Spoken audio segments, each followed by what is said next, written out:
नमस्कार दोस्तों। कैसे हैं? आशा करता हूँ आप सब बढ़िया होंगे, मंगल में होंगे।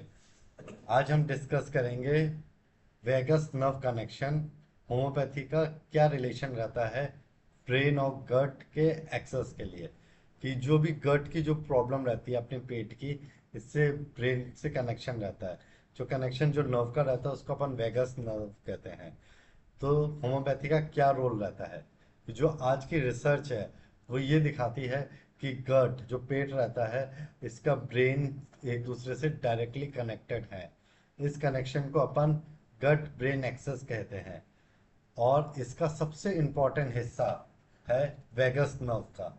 ये ब्रेन की जो नर्व रहती है और डाइजेस्टिव सिस्टम, दोनों में सिग्नल प्रोवाइड करने का काम करती है। कि जैसे जैसे आपका ब्रेन की थिंकिंग रहेगी, सेम आपके गट का काम रहेगा, या जैसे आपका पेट रहेगा वैसा आपका नर्वस सिस्टम ब्रेन काम करेगा।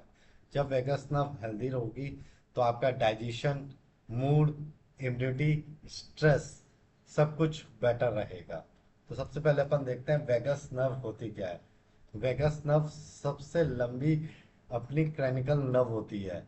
ये ब्रेन को स्टमक, इंटेस्टाइन से कनेक्ट करती है। साथ ही साथ जो डाइजेशन जो रहता है उसको रेगुलेट करेगी, हार्ट रेट को रेगुलेट करेगी, पूरी तरीके से कंट्रोल करेगी, स्ट्रेस, एंजाइटी, इनको पूरे तरीके से कंट्रोल में करती है। और साथ ही साथ जो इम्यून सिस्टम रहते हैं जिसके कारण इन्फ्लामेशन हो जाता है बॉडी में, इसको कंट्रोल करने में हेल्पफुल रहती है। गट ब्रेन एक्सेस कैसे काम करता है? अगर गट ब्रेन जो हेल्दी रहे तो आपका डाइजेशन स्मूथ रहेगा, मूड स्टेबल रहेगा, एनर्जी फील करेंगे, और स्लीप हमेशा इम्प्रूव रहेगी। अगर लेकिन गट अपना अपना पूरे तरीके से डिस्टर्ब है तो आपको ब्लोटिंग, गैस एसिडिटी रहेगी, आईबीएस की प्रॉब्लम रहेगी, बार बार लूज मोशंस रहेंगे, पेट में दर्द रहेगा, एसिडिटी रहेगी, एंजाइटी रहेगी, ब्रेन फॉग रहेगा, साथ में कंसंट्रेशन पावर, कंफ्यूजन बहुत ज़्यादा वीक रहेगा, और फैटिकनेस, वीकनेस रहेगी। ये सारे सिम्टम्स एक साथ आते हैं या अलग अलग करके आते हैं जब गट डिस्टर्ब रहता है। और होम्योपैथी का क्या रोल रहता है वेगस नर्व को पूरे तरीके से बैलेंस करने में? क्योंकि जो होम्योपैथी की जो मेडिसिन रहती हैं ये पूरे तरीके से वेगस नर्व को कंट्रोल में करेगी, जिससे आपके पूरे तरीके से कंट्रोल में रहता है। तो सबसे पहले जो मेडिसिन आती है नक्स वोमिका।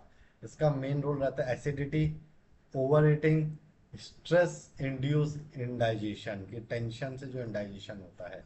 तो जो वेगस नर्व का जो मेन है ब्रेन और गट का कनेक्शन, उसके अंदर काम रहेगा। और कॉन्स्टिपेशन, ये पूरे तरीके से रोल करती है नक्सोमिका चार जगह। सेकेंड मेडिसिन आती है लाइकोपोडियम।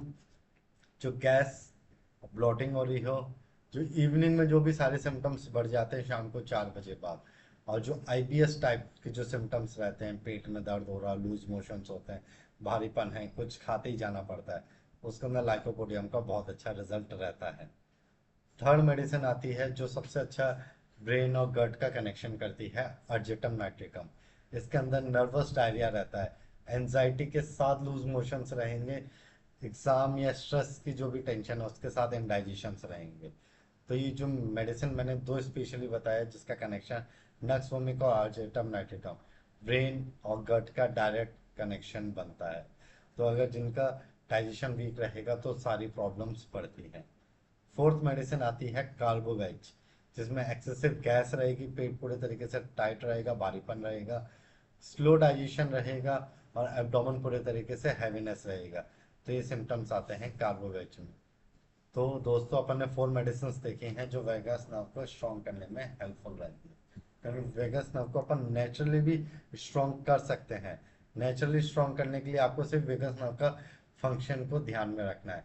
कि सबसे पहले आपको डीप ब्रीथिंग रखनी है, जिससे जो आपका डीप डायफ्रामेटिक जो ब्रीथिंग है उसको रखेंगे ना, तो आपका वेगस नर्व एक्टिव रहेगा, जिसको अनुलोम विलोम भी कहते हैं, डीप ब्रीथिंग भी कहते हैं।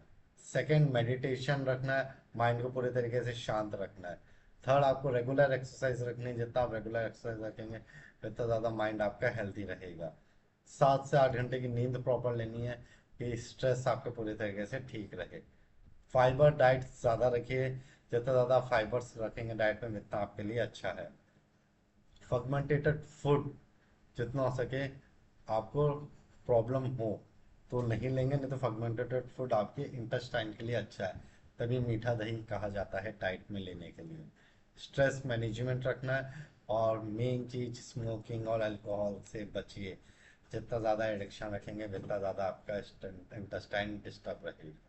ठीक है दोस्तों, वेगस नर्व गट और ब्रेन के बीच में कनेक्शन रहता है, एक हाईवे कनेक्शन है, जिससे हेल्दी लाइफस्टाइल से अपन बैलेंस डाइट से और स्ट्रेस मैनेजमेंट से पूरे तरीके से वेगस ब्रेन एक्सेस को पूरे तरीके से सपोर्ट कर सकते हैं। और होम्योपैथी में जो मैंने आपको मेडिसिन बताई हैं, इससे आपके जो स्ट्रेस रिलेटेड जो भी डाइजेशन हो रहे हैं पूरे तरीके से इसको कंट्रोल में करेगा, इसको पूरे तरीके से ठीक करेगा। कि वेगस नर्व आपकी एक्टिव रहेगी तो आपका गट ब्रेन एक्सेस पूरे तरीके से नॉर्मल रहेगा और आप हेल्थी फील करेंगे। ठीक है दोस्तों, कोई भी डाउट लगे आप मेरे से कभी भी कमेंट सेक्शन में पूछ सकते हैं। और चैनल को सब्सक्राइब ज़रूर कीजिएगा, लाइक ज़रूर कीजिएगा। इससे ही इंफॉर्मेटिव वीडियोस मैं आपके लिए लेके आता रहूँ।